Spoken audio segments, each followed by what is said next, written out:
Hello friends, कैसे हैं आप सब। आई होप आप लोग स्वस्थ होंगे, अपनी तैयारी में व्यस्त होंगे। आज हम डिस्कस करेंगे हिंदी व्याकरण। आज का फर्स्ट टॉपिक आप सभी का रहने वाला है हिंदी वर्णमाला। यहाँ से आपके 3 से 4 नंबर के क्वेश्चन पूछे जाते हैं, इसलिए आप सभी लोग वीडियो को लास्ट तक जरूर वॉच करिएगा। चैनल पर पहली बार आए तो चैनल सब्सक्राइब करके बेल आइकन प्रेस कर लीजिएगा, इसका नोटिफिकेशन आप सभी को मिलता रहेगा। तो चलिए स्टार्ट करते हैं। क्वेश्चन यहाँ पर दिया है, हिंदी वर्णमाला में कुल कितने वर्ण होते हैं।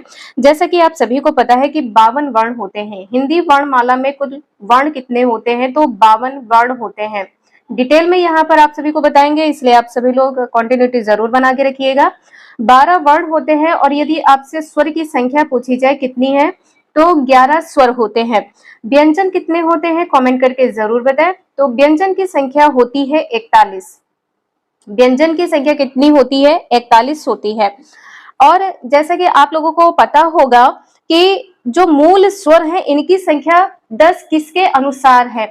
मूल स्वरों की संख्या, मूल स्वर कितने हैं, मूल स्वर कितने हैं, तो 10 हैं। ये किसने बताया है, किसके द्वारा इसकी संख्या 10 कही गई है। कामता प्रसाद के द्वारा। किसके द्वारा, कामता प्रसाद के द्वारा मूल स्वरों की संख्या कितनी है, 10 है। और यदि आपसे ये पूछा जाए कि अन्य विद्वान मूल स्वरों की संख्या कितनी बताते हैं, तो 11। अन्य विद्वान के द्वारा मूल स्वरों की संख्या कितनी है, 11। तो यहाँ पर फर्स्ट का आंसर सही हो जाएगा। वर्ण कितने हैं, तो 52 वर्ण है। व्यंजन जैसा कि आपको पता है, यहाँ पर 41 व्यंजन है। हिंदी पढ़ रहे हैं आप लोग तो यहाँ पे जरूर ध्यान रखिएगा। आप लोगों को पता होगा, आप सभी लोग कॉम्पिटेटिव एग्जाम की तैयारी करते हैं तो आप लोगों को पता होगा कि स्पर्श व्यंजन की संख्या कितनी है। ये क्वेश्चन तो आपके एग्जाम में छपता ही है। स्पर्श व्यंजनों की संख्या कितनी होती है, 25 होती है। किस प्रकार से होती है आगे वीडियो में बताएंगे, आप लोग वीडियो में लास्ट तक जरूर बने रहिएगा। क्वेश्चन नेक्स्ट यहाँ पर दिया है, हिंदी में कितने स्वर होते हैं। जैसा कि अभी आपने देखा है, कामता प्रसाद के अनुसार जो मूल स्वरों की संख्या है ये कितनी होती है, 10। कामता प्रसाद के अनुसार मूल स्वरों की संख्या कितनी होती है, तो 10 मूल स्वर होते हैं। आंसर यहाँ पर क्या सही होगा, आंसर यहाँ पर आपका सही हो जाएगा 11। क्यों 11 सही होगा, जो आपके एग्जाम में क्वेश्चन पूछा जाता है इसका आंसर मोस्टली 11 होता है। जब आपसे विद्वान के बारे में पूछा जाए कि किस विद्वान के द्वारा ये बताया गया है कि मूल स्वरों की संख्या 10 होती है, तब आप वहां पर कामता प्रसाद टिक करेंगे।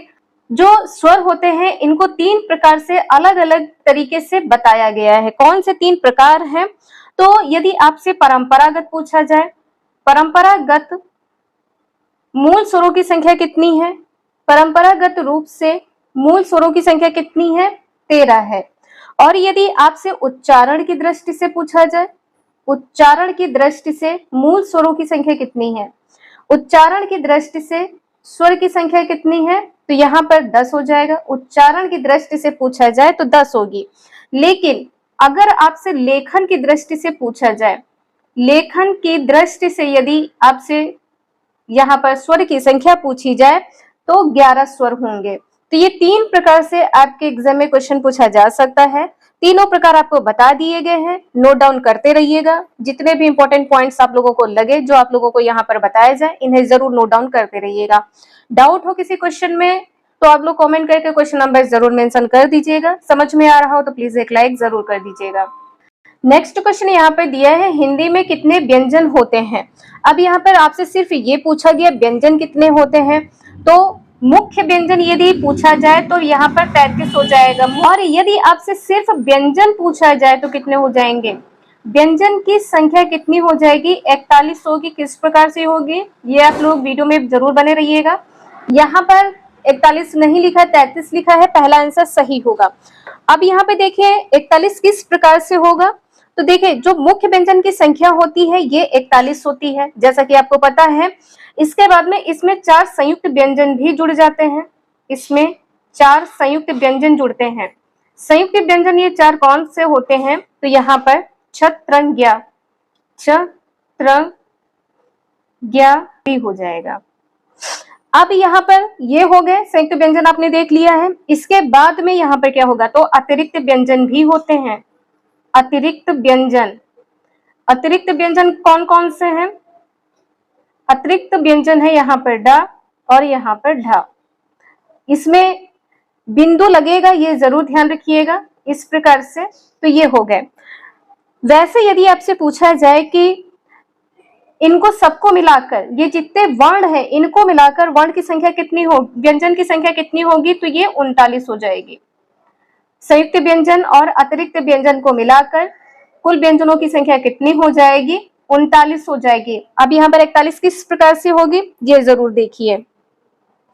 इसमें जुड़ जाता है जो अतिरिक्त व्यंजन डा और डा है, तो यहाँ पर इसको क्या बोलते हैं, इसको बोलते हैं द्विगुण। अतिरिक्त व्यंजन जो ये है इसको क्या बोलते हैं, द्विगुण व्यंजन बोलते हैं। द्विगुण व्यंजन इनको बोला जाता है। जैसा कि अभी आपको बताया है कि जो स्पर्श व्यंजन की संख्या 25 होती है, ये किस प्रकार से होती है, तो स्पर्श व्यंजन, यहाँ पर स्पर्श व्यंजन तो 25 संख्या इनकी होती है। किस प्रकार से, का, चा वर्ग, टा वर्ग, ता वर्ग, पा वर्ग। ठीक है, तो यहाँ पर क्या हो जाएगा, का, खा, गा, घा और यहाँ पर अंगा। इसके बाद में है चा, छा, टा, ठा, डा, ढा और यहाँ पर अड़ा, ता, था, डा, धा और यहाँ पर ना, पा, फा, बा, भा और यहाँ पर मा। तो स्पर्श व्यंजनों की संख्या 25 इस प्रकार से होगी, का वर्ग, चा वर्ग, टा वर्ग, ता वर्ग और पा वर्ग। इनको भी क्या बोलते हैं, तो इनको देखिए, का वर्ग है तो इनको कंठे बोलेंगे। आगे आप लोग इसके क्वेश्चंस भी जरूर देखिएगा, कंठे हो जाएगा। चा वर्ग है तो चा वर्ग को क्या बोलते हैं, तालव्य बोलते हैं। चा वर्ग को क्या बोलते हैं, तालव्य बोलते हैं। टा वर्ग को क्या बोलते हैं, मूर्धन्य बोलते हैं। टा वर्ग को मूर्धन्य बोलते हैं। इसके बाद में यहाँ पर आप देखेंगे ता वर्ग। जो ता वर्ग है, आप जब बोलते हैं ता, था, दा, धा, तो जो आपकी जीभ है ये दांतों के बीच में आती है, तो इसको क्या बोलेंगे, दंत्य बोलेंगे। इसको दंत्य बोलेंगे, दंत्य यहाँ पर हो जाएगा। तो पा वर्ग है, पा वर्ग को क्या बोलेंगे, ओष्ठ। पा वर्ग क्या है, ये ओष्ठ है। जब आप बोलते हैं तो दोनों लिप्स आपस में टच होती है, पा, फा, बा, भा, मा। ठीक है, तो इस प्रकार से आप लोग जरूर ध्यान रखिएगा। ये 25 स्पर्श व्यंजन की संख्या यहाँ पर कंप्लीट होती है। द्विगुण व्यंजन आपने देख लिया है। द्विगुण व्यंजन को और क्या बोलते हैं, उत्क्षिप्त व्यंजन भी बोलते हैं। इसको और क्या बोलते हैं, उत्क्षिप्त व्यंजन भी बोलते हैं। नेक्स्ट है, री किस प्रकार का स्वर है। तो जो री है ये किस प्रकार का स्वर है, आंसर यहाँ पर भी सही हो जाएगा, रस्व स्वर है। इसको और क्या बोलते हैं, इसको मूल स्वर भी बोलते हैं। इसको क्या कहते हैं, मूल स्वर। मूल स्वर में क्या हो जाएगा, तो मूल स्वर में हो जाएगा छोटा आ, छोटी ई, छोटा उ और यहाँ पर री हो जाएगा। किस प्रकार का स्वर है, तो रस्व स्वर है या मूल स्वर है। और दीर्घ स्वर कौन कौन से हो जाएंगे, दीर्घ स्वर में बड़ा आ, बड़ी ई, बड़ा उ, ए, ओ, आए, ये सभी क्या है, मूल दीर्घ स्वर है। तो दीर्घ स्वर में क्या हो जाएगा, बड़ा आ है, बड़ी ई है, बड़ा उ है और इसमें ए आए दोनों आ जाएगा, ये जरूर ध्यान रखिएगा। ए आए, ओ आओ, ये किसमें आएगा, दीर्घ स्वर में आ जाएगा। इसके बाद में जो संयुक्त व्यंजन होते हैं ये कौन कौन से होते हैं, संयुक्त व्यंजन, संयुक्त का मतलब ही होता है दो वर्णों के मेल से बना हो। यहाँ पर स्वर लिखा है, बात कर लेते हैं व्यंजन की। तो यहाँ पर संयुक्त व्यंजन कौन कौन से हैं, संयुक्त व्यंजन कौन कौन से हैं, तो यहाँ पर छ, त्रंज्ञा, छ, त्र, ज्ञा, यहाँ पर श्र। तो ये जो चार व्यंजन है ये संयुक्त व्यंजन होते हैं। नेक्स्ट है, स्वर कितने प्रकार के होते हैं। आप सभी को पता है स्वर 3 प्रकार के होते हैं। कौन कौन से होते हैं, पहला है रस्व स्वर। पहला कौन सा स्वर है, रस्व स्वर है। दूसरा स्वर है दीर्घ स्वर। दूसरा स्वर कौन सा है, दीर्घ स्वर है। तीसरा हो जाएगा प्लुत, और यहाँ पे आपके टेट के एग्जाम में ये बहुत पूछा जाता है, प्लुत स्वर बहुत पूछा जाता है। एग्जाम्पल भी जरूर ध्यान रखिएगा। इसमें उच्चारण में कम समय लगता है, समय कम लगता है। इसमें समय रस्व से 2 गुना लगता है, इसमें रस्व से 2 गुना समय लगता है। और प्लुत स्वर में, प्लुत में 3 गुना समय लगता है, प्लुत में 3 गुना समय लगता है। रस्व स्वर में क्या है, तो यहाँ पर छोटा अ, छोटी ई, छोटा ऊ और यहाँ पर री हो जाएगा। इसके बाद में दीर्घ स्वर में क्या हो जाएगा, तो दीर्घ स्वर में बड़ा आ है, बड़ी ई है, बड़ा ऊ है। इसके बाद में ए आए ओ आओ, ए आए ओ आओ, ये सभी किस में आएंगे, तो ये आ जाएंगे दीर्घ स्वर में। प्लुत स्वर में क्या होगा, प्लुत स्वर में 3 गुना समय लगता है, तो 3 यहाँ पर बीच में आता है। ओम इस प्रकार से लिखते हैं। ये ओम का जो एग्जाम्पल है आपके टेट के एग्जाम में पूछा जा चुका है। प्लुत स्वर को बोलते क्या है, त्रिमात्रिक स्वर बोलते हैं। इसको क्या कहते हैं, त्रिमात्रिक स्वर कहते हैं। त्रिमात्रिक स्वर या बहुमात्रिक स्वर कहते हैं। तो आंसर आपने देखा है बी सही है। आप सभी लोग एक क्वेश्चन का आंसर दीजिएगा। यहाँ पे देखते हैं कि किसका आंसर यहाँ पर सही होगा, किसका गलत होगा। मात्राएं किसकी होती हैं, मात्राएं किसकी होती हैं, स्वर की होती हैं या व्यंजन की होती हैं, स्वर की होती हैं या व्यंजन की होती हैं। वेरी मोस्ट इंपॉर्टेंट है इसका आंसर। यदि आप लोगों ने दे दिया तो आप लोग बहुत अच्छे तरीके से वीडियो वॉच करते हैं और आप लोग प्रैक्टिस भी अच्छे से कर रहे हैं। तो इसका आंसर आप लोग कमेंट करके जरूर बताइएगा। नेक्स्ट है, कौन सा अक्षर अयोगवह है। देखिए अयोगवह से भी बहुत क्वेश्चन पूछे जाते हैं। अनुस्वार और विसर्ग को क्या कहते हैं, अयोगवह कहते हैं। अनुस्वार और विसर्ग को, इसको क्या कहते हैं, अयोगवह कहते हैं। अनुस्वार अंक की बिंदी होगी और विसर्ग यहाँ पर आ हो जाएगा। तो यहाँ पर आंसर आपका क्या सही होगा, सी। यहाँ पर सी आंसर आपका सही हो जाएगा। नेक्स्ट है, का किस वर्ग का वर्ण है। का मतलब का वर्ग का हो जाएगा, तो का, खा, गा, घा और यहाँ पर अंगा हो जाएगा। चाचा जाझा या पापा बाबा माँ ताथा दाधा ना। तो इस प्रकार से आंसर यहाँ पर बी सही है। नेक्स्ट है, वर्णमाला में कितने वर्ग होते हैं। वर्ग या आपसे पूछा गया है तो वर्ग 5 होते हैं। वर्णमाला में कितने वर्ग होते हैं, 5 वर्ग होते हैं। और ये 5 वर्ग जो होते हैं यही आपके व्यंजन होते हैं। स्पर्श व्यंजनों की संख्या होती है। का वर्ग, चा वर्ग, ता वर्ग, टा वर्ग, ता वर्ग और पा वर्ग। यहाँ पे ये कितने वर्ग होते हैं, तो ये 5 वर्ग होते हैं। और 5 25, स्पर्श व्यंजनों की संख्या कितनी है, 25 है। नेक्स्ट है, व्यंजनों का वर्गीकरण किस आधार पर होता है। तो यह उच्चारण के आधार पर होता है। जो व्यंजन का वर्गीकरण है यह उच्चारण के आधार पर होता है। पहला आंसर यहाँ पर सही है। नेक्स्ट है, अयोगवह कितने होते हैं। जो अयोगवह है यह कितने होते हैं, तो 2 होते हैं। अयोगवह कौन कौन से होते हैं, तो अनुस्वार है, अभी आपने देखा अनुस्वार, दूसरा विसर्ग। कौन कौन से होते हैं आप लोग कमेंट करके जरूर बताइएगा। तो आंसर यहाँ पर आपने देखा है बी सही है। नेक्स्ट है क्वेश्चन नंबर 11, यह किस वर्ग का वर्ण है। तो ये किस वर्ग का वर्ण है, तो चा वर्ग हो जाएगा। आंसर यहाँ पर भी सही है, चा वर्ग है। और जो चा वर्ग है ये किस में आता है, स्पर्श व्यंजन में आएगा, स्पर्श व्यंजन में आएगा। यहाँ पर आप लोगों को एक एक पॉइंट इसलिए बताया जा रहा है कि यदि आप सभी लोग 2 से 3 बार वीडियो वॉच कर लेते हैं, 30 में 30 नंबर आपके 100% आएंगे। और यदि आप लोगों को लगता है कि क्वेश्चन यहाँ से नहीं आएंगे तो आप लोग ही कमेंट करके बताइएगा कि सिलेबस के बाहर से तो नहीं पूछा जाएगा, आपका सिलेबस से आएगा। और सिलेबस के अकॉर्डिंग ही आपको यहाँ पर वीडियो प्रोवाइड की जाती है।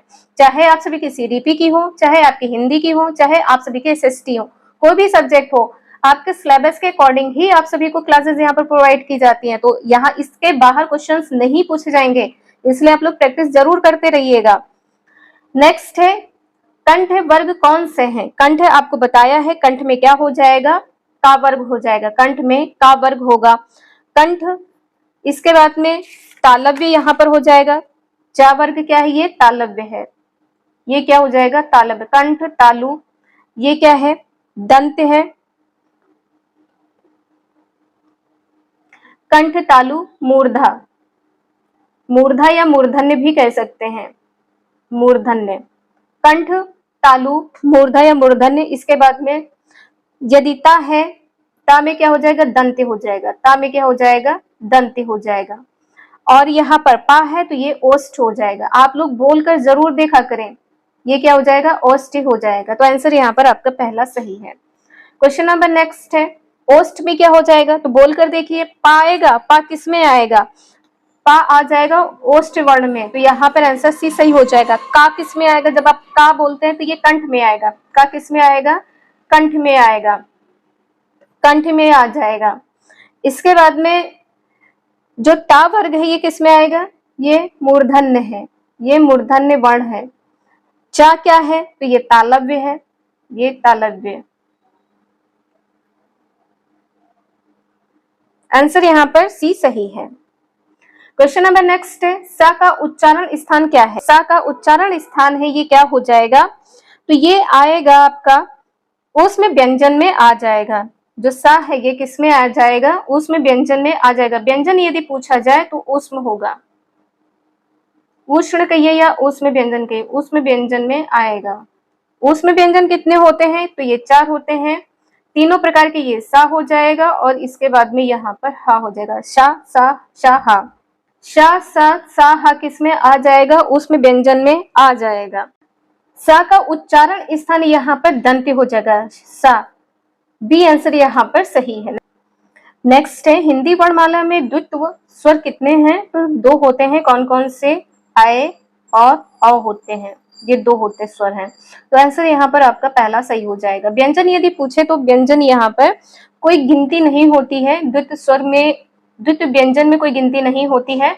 और यदि आपसे द्वित्व व्यंजन पूछा जाए, द्वित्व व्यंजन में क्या होता है, तो 2 वर्ण जो होते हैं, जो 2 व्यंजन होते हैं ये साथ साथ चलते हैं। 2 व्यंजन साथ साथ चलते हैं किसमें, द्वित्व व्यंजन में। जैसे यहाँ पर दिल्ली लिख दिया, दिल्ली है। इसके बाद में पट्टी या पट्टा या कच्चा, ये सभी क्या हो जाएंगे, द्वितीय व्यंजन में हो जाएंगे। तो आंसर आपने स्वर में देखा है 2 है, यहाँ पर आए है और अ है। नेक्स्ट है, स्वर और व्यंजन मिलकर क्या बनते हैं, स्वर और व्यंजन मिलकर क्या बनते हैं, स्वर और व्यंजन के मेल से तो मात्राएं बनती हैं, मात्राएं सभी को पता है, जो व्यंजन के साथ मिलकर सार्थक शब्द बनाते हैं। तो आंसर यहाँ पर आपका पहला सही हो जाएगा, सार्थक शब्द। नेक्स्ट है, हिंदी वर्णमाला का पहला वर्ण कौन सा है, शुरुआत कहाँ से होती है, तो आ से होती है। आंसर यहाँ पर आपका पहला सही हो जाएगा, आ। नेक्स्ट है, हिंदी वर्णमाला का अंतिम वर्ण कौन सा होता है, अंतिम वर्ण कौन सा होता है, तो जब आप बोलते हैं छत्रंग श्र, तो यहाँ पर आंसर आपका छत्रंग श्र, तो अंतिम वर्ण हो जाएगा डी, श्र। नेक्स्ट है, शा किस स्थान से उच्चारित होता है, तो यहाँ पर क्या हो जाएगा, शा। ये ऊष्म व्यंजन है, जैसा कि आपको पता है ये ऊष्म व्यंजन है। उच्चारण स्थान इसका तालव्य हो जाएगा। आंसर यहाँ पर आपका पहला सही है, उच्चारण स्थान तालव्य है।